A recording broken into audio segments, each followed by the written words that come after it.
For those that have not had the pleasure of attending one of our meetings before, if you could silence your phones, we'd appreciate that.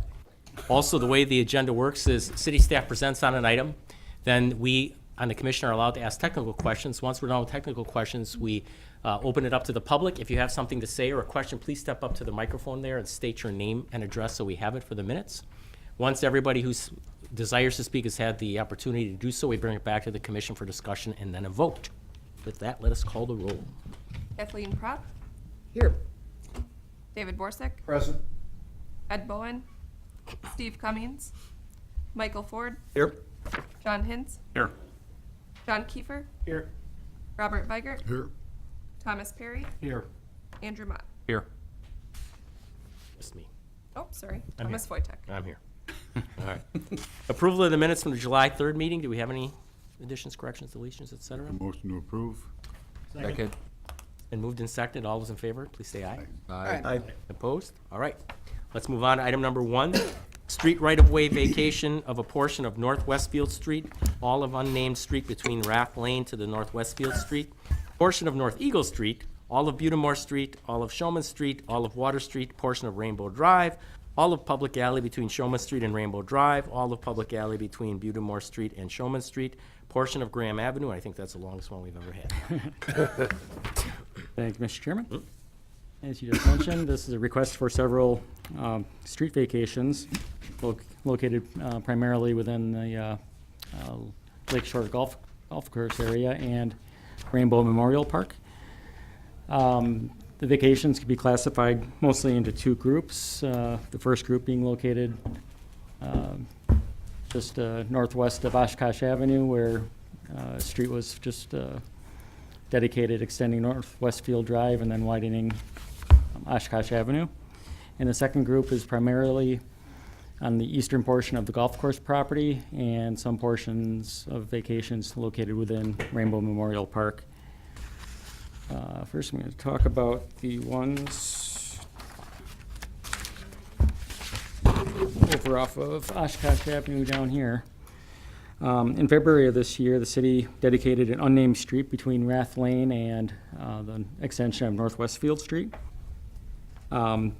This initial design was created to avoid existing wetlands that were located on the property. However, since that time, the Army Corps of Engineers did a redelineation of the wetlands, and this caused the city to redesign the alignment of the unnamed street, which is now known as North Keller Street, to avoid the newly mapped wetlands. The Corps' findings reduced some of the wetlands and removed ones. So to simplify things, staff is recommending the complete vacation of what was dedicated this past February, and then we're going to rededicate the new alignment of North Keller Street. The second vacation in this area is a little portion of North Westfield Street. With the original design of this right-of-way, this extension of North Westfield Street included a little curved segment that was designed in case the Army Corps' findings did not change any of the existing wetlands. So now with the Army Corps' new wetland delineation, this little curved segment's no longer needed, and we're recommending vacation of it, and it will be deeded back to H2 Osh Ave LLC, where the land originated from. Now the next group, I'm just zooming in a little bit here. This area was originally platted as part of the Town of Algoma's plat, which was recorded in 1848. At that time, or when the golf course was constructed or began operations back in the early 1900s,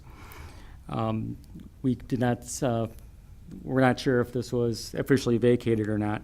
This came about with initial CSM that included the whole golf course property, and during my review, I couldn't find any documentation or council actions that officially vacated all of these streets. So just to make things formal, we are going to be requesting vacations of all these streets. I'll just go through them really quick. The first one is a section of North Eagle Street, which is a 33-foot section which runs from Rainbow Drive extended all the way up to Lake Butamore. The second street is Lake Butamore Street, which is a section right here. The third street is Showman Street, which is a section that runs here and then out to the Fox River. The fourth street is Water Street, which begins at the turn of Rainbow Drive, extending north up to Lake Butamore Street. Then there's three portions of Rainbow Drive, a little 33-foot section right here, and then a 6-foot section right here, and then another section of Rainbow Drive which begins at this bend and out to the Fox River. And lastly, there's two public alleys we're recommending for vacation, one located between Eagle Street and Ponoqua between Showman and Lake Butamore Street, and then a second public alley located between Showman and Rainbow Drive. As far as per state statute, when there's a vacation of public right-of-way, the land is reverted back to the adjoining or the adjacent property owners. In this case, the vast majority are going to be reverted back to the city, either to Rainbow Memorial Park or the golf course property. There are two locations where private property owners will be receiving land. The first location is right here, where this 10-foot wide public alley will be vacated, and this property here at 1711 Ponoqua Street will be receiving 10 feet of this alley. And the second one is this 6-foot strip of land, which was formerly Rainbow Drive. We didn't find any documentation that this 6-foot wide strip was ever vacated, so it will be returned to, address is at 1506 Rep Avenue. Part of the reason why we're doing this vacation is with the right-of-ways still dedicated, we have to treat them as though they are right-of-ways, which will make development of the area for future park difficult. So with this vacation, it will allow the city to develop the park without dealing with the existing right-of-way. So with that, the Department of Public Works reviewed and determined that the alleys and streets are no longer needed and can be vacated. Public Works will retain easement rights within the vacant right-of-way sections, as that's a part of the state statute. And with that, staff is reporting or recommending. I'm sorry. Oh, Graham, I'm sorry. Yeah, I forgot. There's a section of Graham Avenue which is located within Rainbow Park. Again, we found no documentation that this was ever officially vacated, so that is part of this group here. I think that is all of them. Yeah. Okay. So with that, staff is recommending approval of the proposed street right-of-way vacations as requested. All right, technical questions, David. I thought that when you vacate a right-of-way, that it's divided down the middle. Half goes to each abutting property owner. Okay. Well, in this case, right here, this was once part of Rainbow Drive, actually Ann Street, but it was renamed to Rainbow Drive. This little area was replatted as Reps Addition, and when that occurred, this south 33 feet of Rainbow Drive was vacated, and more or less they received their 33 feet already. So this portion goes back to the golf course. In this case, a couple years ago, we vacated a portion of Rainbow Drive. The half of it did go to an adjoining property owner, and this little section right here, since this portion has already been officially vacated, this remainder goes automatically, all of it to the south. Okay, and then the one to the north, the public alley? This one here? No, right there. Yeah, in this case, this property, 1711, will be receiving 10 feet of the 20-foot wide alley. Oh, I'm sorry, I misunderstood you. Oh, okay. I thought you said it was a 10-foot alley. Oh, no, it's a 20-foot alley, so they'll receive 10 feet. Sure. The other point of clarification on is it's not always 50-50 going back. If the property was dedicated, we can prove it 100% came from one property, it would all go back to that one property. So. All right, other technical questions? Okay, seeing none, anyone here from the public to speak to this item today? Come on up, ma'am.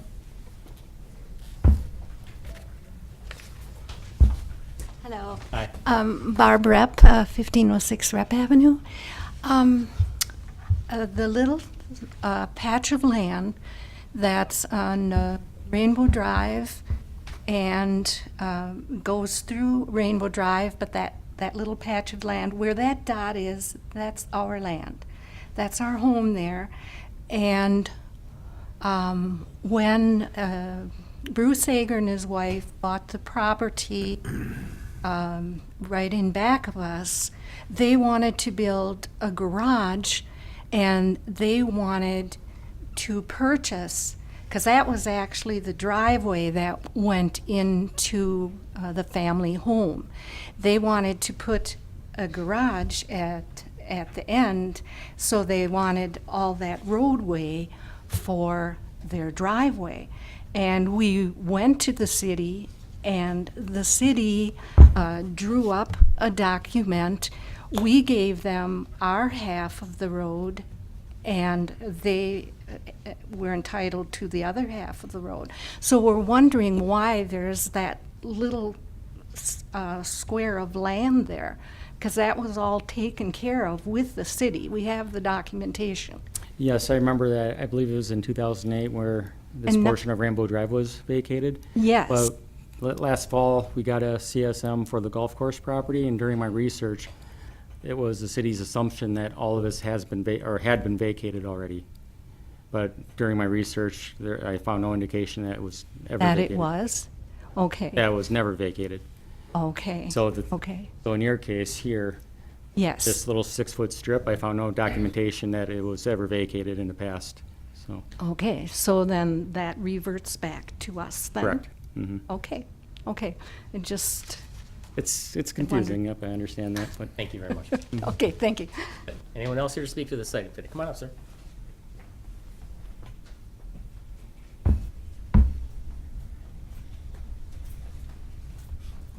Yeah, my name's Al Rep, 1506 Rep Avenue.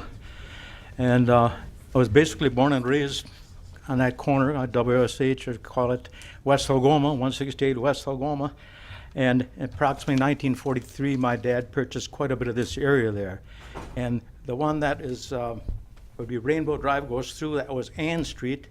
And he donated quite a portion of that out on the golf course, because in the future, they were hoping to take Eagle Street and come around and connect with Ann. But in donating that to the city guaranteed to use that for the golf course, and it'd never open again, so that would be a closed area. And the biggest question, though, I had here in our mailing here, it says a cleanup of the area. Most of the land will be reverted back to the city, with a few remnants being back to private. What does that mean? So you are open yet? No. I mean, that's what we got in the mailing here we received. Okay. Yeah, when I mentioned it goes back into private hands, like this little portion, once upon a time, when Ann Street went all the way through, it was a 66-foot wide right-of-way, and the northern 60 feet was officially vacated at some point. I think it was in two different segments, leaving a 6-foot strip down here, which will revert to the property to the south. Well, was this brought up originally in 2004, but they didn't act on it? The city wasn't aware that none of this was officially vacated. We assumed it was done probably the early 1900s. But yeah, it was probably brought up, but just not acted on it, and now Correct. you're supposedly, We didn't find any council actions that officially vacated any of these streets. The other It's, properties to the north, that one. Yeah. Oh, yeah, this one here. Yeah, that one. So those are the only two properties, correct? There's And the one on Oshkosh Avenue. on Oshkosh Yeah. Ave, the Westfield one. But yeah, other than those two properties, the rest are going back to either the golf course property or Rainbow Memorial Park. so as of now, all of the golf course is still supposed to remain a park, right? Is that Correct. correct? Mhm. No private? No. Okay, thank you. Yep. All of this is going to be reincorporated back into the golf course property Okay, thank or you. All Rainbow Park. right, thank you, sir. Anyone else here to speak to this item today? Seeing no one, back to the commission. Thoughts? Move approval. Second. Been moved and seconded. Any discussion on the motion? Seeing none, call the roll, please. Ford, Aye. Hintz, Aye. Kiefer, Aye. Weigert, Perry, Aye. Mott, Aye. Prop, Aye. Borsek, Aye. Wojtek. Aye. Motion carried 8-0. All right, moving on to item number 2. 3-lot land division and certified survey map at former Lakeshore Municipal Golf Course. Thank you. Okay, this is the next step. I mentioned in the first staff report where we vacated the unnamed street that connected Rath Lane to the extension of Northwest Field Street. So this next step is creating a certified survey map to enable us to dedicate the new alignment of what we're now calling North Keller Street. Quite an unusual Lot 1 here, which encompasses most of the golf course besides the portion that's being sold to Oshkosh Corporation. And then with the resulting new alignment of North Keller Street, it's going to be creating 2 outlots, which are more or less unbuildable. The city will just retain those 2 lots until some future time. Nothing's been determined with that yet. So this is the official certified survey map.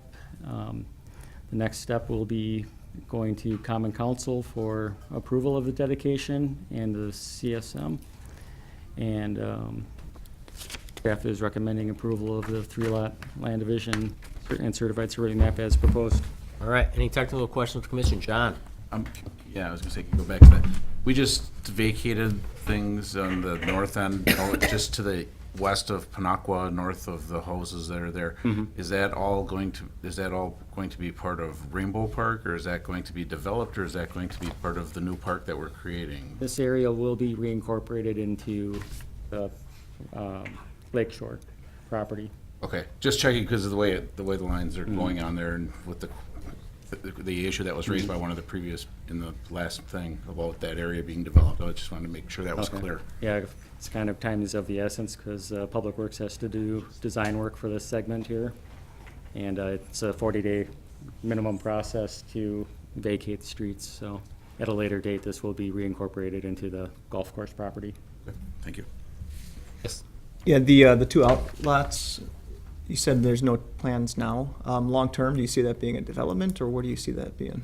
Well, right now, these lots aren't sized for development. Yeah. They're too small and kind of Yeah. irregular shaped. Yeah. Eventually, it could be disposed of, but there's no Okay. current plans for that.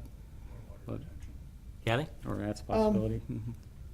If I understand the configuration right, it looks to me like that's essentially, call it a link between the golf course property on the east and the larger golf course property on the west. That looks like a trail to me.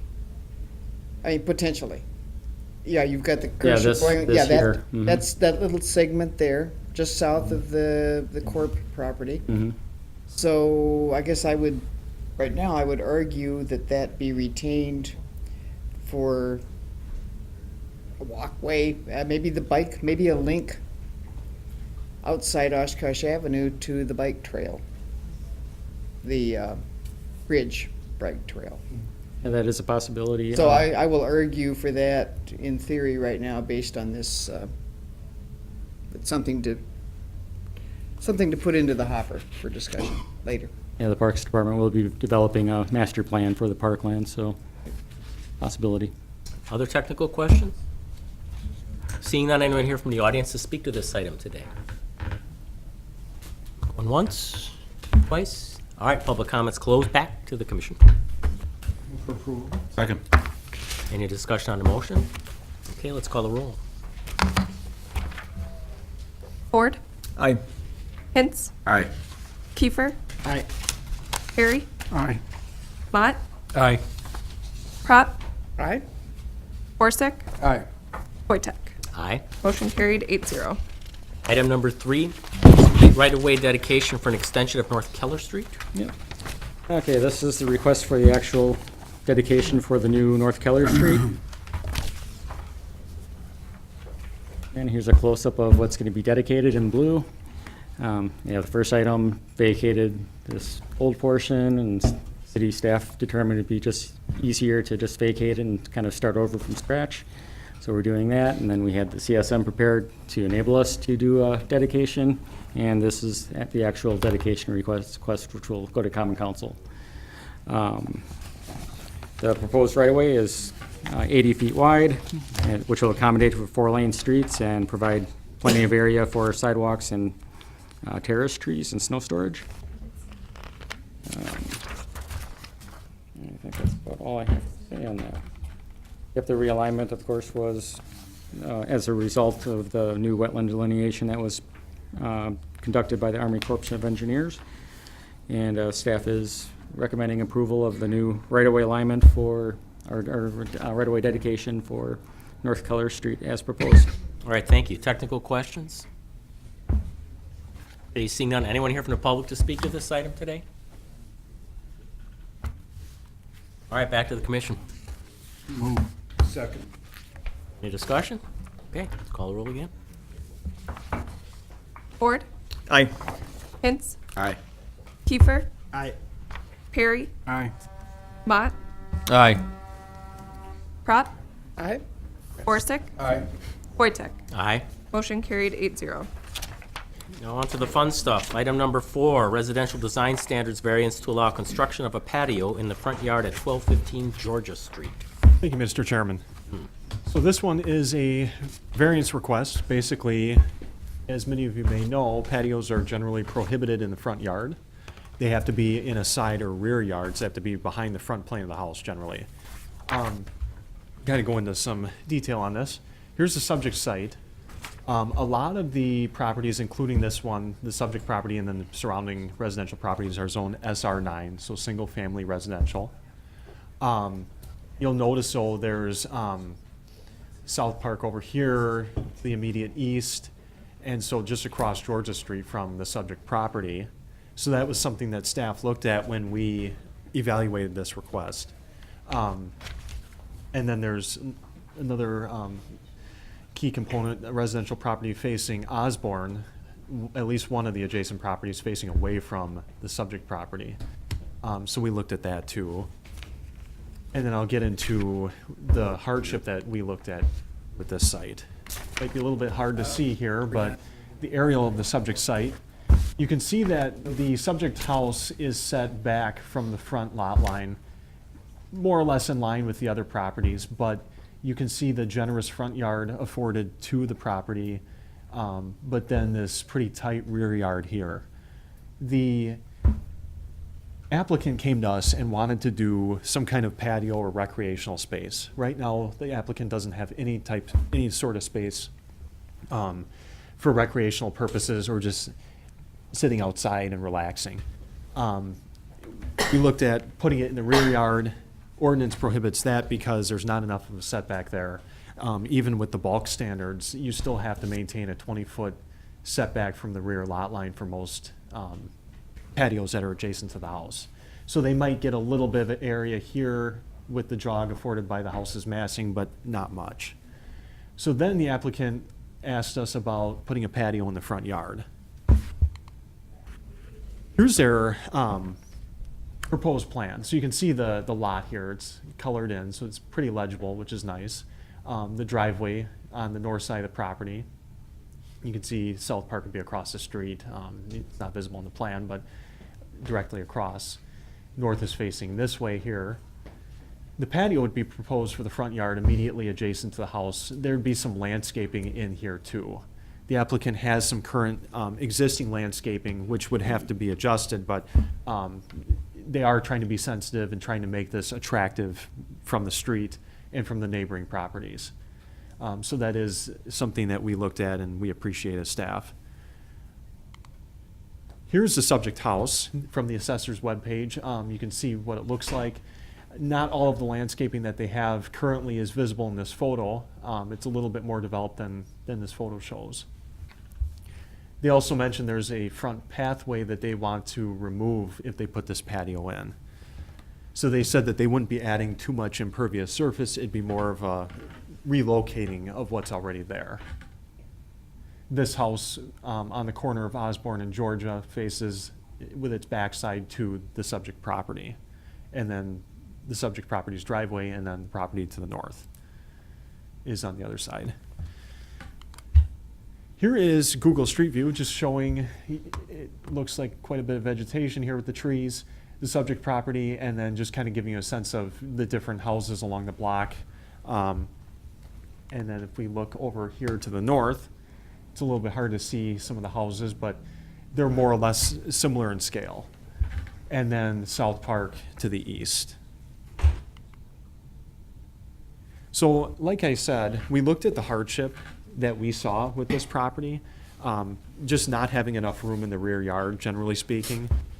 We thought that we could recommend approval of this variance with the following conditions here. So, making sure that the patio is located outside of the front and side yard setbacks, and it would be the way it's proposed. The existing front concrete walk would be removed during construction of the new patio. I know that walk is a little bit hard to see in the images provided, but that would be removed as the applicant said. The patio would be at grade, so that's a condition. It wouldn't be elevated, it would just be even with the grade. The applicant would install the landscaping as mentioned in the application and shown on the proposed site plan. And then the work would be started within 6 months of approval and completed within 1 year of approval. The finding is that this variance would not be contrary to the public interest. We didn't think that it would adversely affect the design of the existing house or the curb appeal of the block. All right, Dave. Technical questions? Excellent. Anyone here from the public to speak to this item today? Back to the commission. Move approval. Just one comment from me and then Kath. This is really nice, and I'm just wondering if maybe the city staff can look at the possibility of allowing more things like this in front yards because we don't have porches anymore. So maybe there's ways to do tastefully done decks and patios in the front to bring people to the street. But just a thought. Kath, I just wanted to say, I think this will look very nice also. It's a good idea. any other comments? All right, call the roll, please. Ford, Aye. Hintz, Aye. Kiefer, Aye. Weigert, Aye. Harry, Aye. Mott, Aye. Prop, Aye. Borsick, Aye. Wojtek. Aye. Motion carried 9-0. Item number 5, industrial design standards variance to allow a new addition clad with Class 4 exterior materials at 3740 Fisk Avenue. Thank you, Mr. Chairman. So this one, in contrast to the last one, this one's an industrial design standards variance. Basically, get to the subject site here. It is zoned suburban mixed use plan development, so SMU PD. It's pretty close to, to the southern fringes of town, located just to the west of Highway 41 and South Washburn Street. And then Fisk Avenue bounds or is located adjacent to it on the south. There's a lot of agricultural and industrial class properties in the vicinity, some of which are owned by Oshkosh Corporation. I believe this one to the north is, and maybe even this one to the west might be. The property itself contains a vehicle training center that's used by clients or by customers of Oshkosh Corporation. So what the petitioner wants to do is they want to expand that facility. And they also, as a second phase, want to modernize the existing building. You can see an aerial here. Again, low density properties here, industrial manufacturing applications. This being the subject site here, it's a pretty large parcel, I believe over close to 14 acres in area, with some surface paving here and then the existing building, which is just a metal panel clad building. Here are some of the proposed elevations. So what they would do, if I can go back quick here, they want to install this addition basically to the west, right in here, to the west of the existing building. So they would keep it away from the street corner, which is a positive in our opinion. it would still be visible from Fisk Avenue here, but it would be located to the west. So it's not the most prominent mass of the building.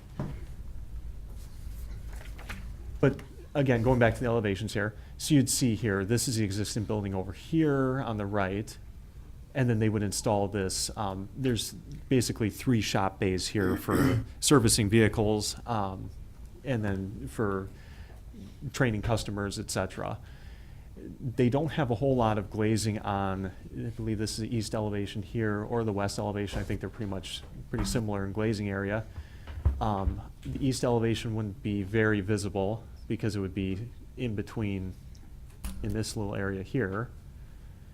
West elevation, you might catch a glimpse of it if you're coming from the west heading east. But the building is set back from the property line from Fisk Avenue, so that's a benefit. Here's a floor plan just kind of showing existing building here and then showing the scale of the addition. So there'd be some classroom spaces, the shop bays, some storage area, and then some restroom space there. Showing the massing here with some perspectives. You can see, to be honest, it's not, neither the existing nor the addition are particularly attractive architecturally. They are designed purely as functional buildings, functional spaces. We as staff looked at a number of things with this. One was, if we were to require the applicant to use Class 1 materials, what effect would that have? We do not have renderings showing that, but I personally thought that requiring that, though the addition might be more attractive, the disadvantage is that you might have more of a patchwork appearance if you have something beautiful masonry next to the existing metal-clad building. So the applicant is at least trying to match what's there, installing something that's similar in color and similar in appearance, complementary materials. The other thing we looked at was the massing of it. So this one here, the existing building, uses a pitched roof, a gable, as you can see. And we thought, well, if we required them to do it over here, would that be a benefit? And at the end of the day, I didn't think it would be, because the way they designed it, I guess they could look at different material combinations and such, but you'd have a rather large expanse of facade area here that I mentioned in the staff report that basically would be blank unless we required fenestration or something else there. So we thought that locating this as a sort of secondary mass on the far side of the property away from the street corner and having less facade area here to work with and to worry about would be beneficial. You can see the existing building from the assessor's page here. Again, not very attractive. And we thought that perhaps maybe some screening with landscaping could occur. I'll get into that in a minute. This shows Google Street View from the corner looking at the existing building, and then the addition would be located over here to the left of that. And then looking south here, where it transitions from South Washburn to Plainview Drive. Fisk is over here. So you can see the freeway up here, elevated a little bit, and then some of the vegetation here. And so the site is somewhat screened already, and it is located among some other less dense sites on the southern fringe of town. Another view looking down Fisk to the west. And then they currently have some vehicles stored out there, or at least they did at the time. So we looked at this and we recommended approval of the variance for them to be able to install something that's consistent in appearance with the existing building, but that we condition it on them installing some kind of landscaping to soften or break up the view of this new addition and screen the area from Fisk Avenue a little bit. The petitioner would in turn submit an acceptable landscaping plan and obtain approval from us, from the Department of Community Development. Colors of the cladding on the new addition would be similar in appearance to that of the original building. And then any additional work involving the exterior of the property would be filed as separate requests for review by us and by the Plan Commission. And we said that the variance would be needed so that the spirit of the ordinance is observed, because There's a few contradictory components of the ordinance in this case. One requires consistent materials or complementary materials. At the same time, there's another provision in the industrial design standards that requires at least 15% of the facade area facing a street to be Class 1 materials. And we thought, well, if you put in the knee wall, is that really helping? I didn't think so, but we can get some input from all of you. That it? Yep, that's it. Technical questions? Seeing none, anyone here from the public to speak to this item today? All right, public comment is closed. Back to the commission. Motion to approve Second with conditions. with conditions. Been moved and seconded. Any discussion on the motion? Yeah. Well, you're right, it's not a very happy-looking building, Uh, but it's there. And it's really not very visible from the highway. No, it is not. So I think your recommendation is all right. Thank you. All right, anything else? All right, call the roll. Ford. Aye. Hintz. Aye. Kiefer. Aye. Weigert. Aye. Perry. Aye. Mott. Aye. Prop. Aye. Orsick. Aye. Wojtek. Aye. Motion carried 9-0. All right, item number 6, just a quick note, this is for information only, apparently. We're really not taking any action, we're just trying to keep Darlene in line here. It's review of 2017 Consolidated Annual Performance and Evaluation Report of the Community Development Block Grant Program. Thank you, Mr. Chairman. Okay, this is a report on the CAPER, which is a Consolidated Annual Performance and Evaluation Report that the city needs to file every year with the U.S. Department of Housing and Urban Development, HUD. And this will be based on our 2017 program. So in 2017, the city received $761,000 in a block grant allocation. We also received $353,000 in program income. That program income is from housing improvement loans that have been made over the years, and as properties are sold, we get the money back. So there was a large turnover in home ownership in the last year. So the city had just over $1 million to use in its 2017 program. And of that $1 million, the city spent just under 80% on low to moderate income activities. Let's see, I think there's another. Yes, we just under 80% on low to moderate income activities, and 12% on public service activities, and 8% on planning and administration activities.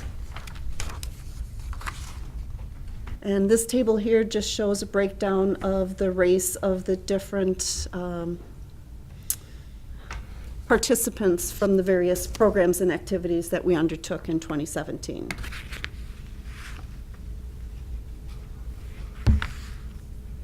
The city does not do any job creation activities, so we don't have anything there. We did do 11 new housing rehab projects were undertaken with 3 home buyer assistance loans. And public service activities, we granted $110,000 to 10 public service agencies in the community.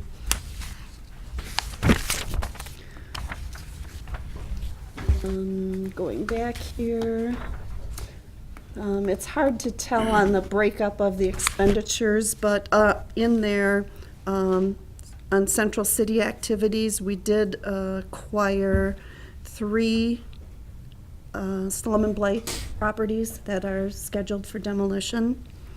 And we also acquired a vacant commercial building that is scheduled for demolition. All of them slum and blight removal.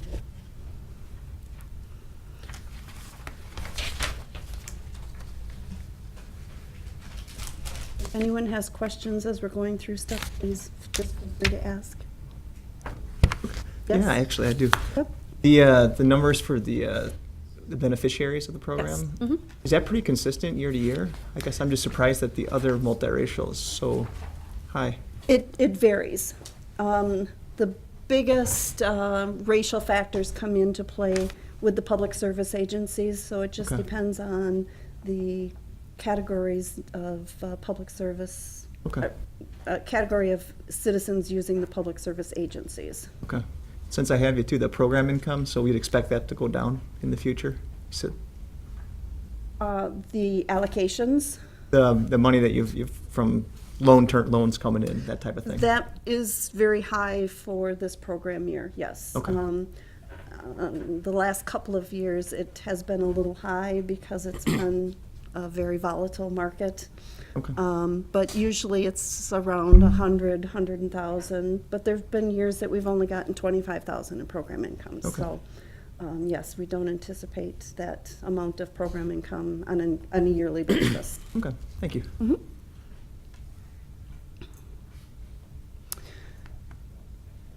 So, let's see. Nope, Jeff doesn't have anything else there. Okay. So admin funds, there was only, what did I say? I'm sorry, 8% spent, which is way below the 20%. That's the maximum that is allowed by HUD for planning and admin activities. So our next steps is the city's accepting public comments until July 25th, and the plan and the tables and data is due to HUD by July 27th. And this is just informational purposes only, and to see if there's any comments or questions or changes that should be addressed in submitting this to HUD. Anything, David? I understand that this was the $350,000 was abnormally high. Does that go cycle back for loan funds, so that'll generate? Yes. Sort of Yes. a revolving loan fund? Or? It is a revolving loan fund, but the program income does need to be spent before the entitlement funds are spent. So that whole $353,000 has already been put back into additional programming. Go ahead, Thomas. As an individual who is deeply involved with two of the organizations that receive this funding, I just want to say thank you for the priority that you guys make in helping the community organizations here. It's not common among some of the communities here in Wisconsin, and so we're very happy that you make it a priority. Thank you. Anything else for Darlene? Thank you very much. Thank you. That ends our business, unless we have something you have to tell us before we adjourn. Motion to adjourn. Second. Moved in second, all those in favor, say aye. Aye. Opposed? All right, adjourned, we have workshop. Can't leave. Two workshop.